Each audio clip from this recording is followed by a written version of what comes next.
কি খবৰ আপোনালোকৰ? আশা কৰোঁ খবৰ সকলোৰে ভাল। মোৰ খবৰো মানে ভাল বেয়াৰ মাজতে আছোঁ আৰু, কাৰণ কিয় মোৰ আগৰ যিটো উপম দাস ব্লগ মানে চেনেলটো আছিলে, এইটো কিবা মোৰ মানে এটা পলিচি লগাৰ কাৰণে মোৰ চেনেলটো টাৰ্মিনেট হৈ গ'ল। তো এতিয়া মই এইটো নতুনকৈ চেনেল খুলিছোঁ, ৰাজ ব্লগ মানে ৰাজ আছাম ব্লগাৰ বুলি এনেকৈ কৰি খুলিছোঁ। তো আগত আপোনালোকে যেনেকৈ মোক মৰম দিছিলে, সকলোৱে ছাপোৰ্ট কৰিছিলে, তো এনেকৈ আকৌ মোক সকলোৱে যাতে এই চেনেলটো যাতে সকলোৱে যাতে মোক আগৰ নিচিনাকৈ যাতে মৰম দিয়ে, আৰু সকলোৱে আগত মোৰ যেনেকৈ ভিডিঅ'বোৰ চাইছিলে, তো আগত তেনেকৈ ভিডিঅ'বোৰ আপোনালোকে চাব, আৰু যিমান পাৰে সিমান শ্বেয়াৰ কৰি দিব ভিডিঅ'বিলাক, আৰু লাইক কৰিব, শ্বেয়াৰ কৰিব, আৰু যিসকলে ধৰক এতিয়ালৈকে ছাবস্ক্ৰাইব কৰা নাই আৰু ছাবস্ক্ৰাইব কৰি দিব, কাৰণ আগৰ চেনেলটো মোৰ মানে নিজৰ মোৰ এটা সাধাৰণ ভুলৰ কাৰণে মোৰ চেনেলটো গুচি গ'ল।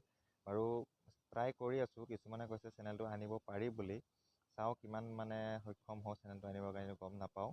তো আজিৰ পৰা ধৰক এইটো মোৰ নতুনকৈ এইটো যিটো চেনেল খুলিছোঁ, তো এইটোতে মোৰ পৰা ভিডিঅ' ব্লগবোৰ পাব, আৰু সৰু সৰু শ্বৰ্ট মিনি ব্লগবিলাকো পাব। তো আশা কৰোঁ আপোনালোকে সকলোৱে মোক আগৰ নিচিনাকৈ মৰম দিব। তো থেংক ইউ, আজিলৈ বাই বাই।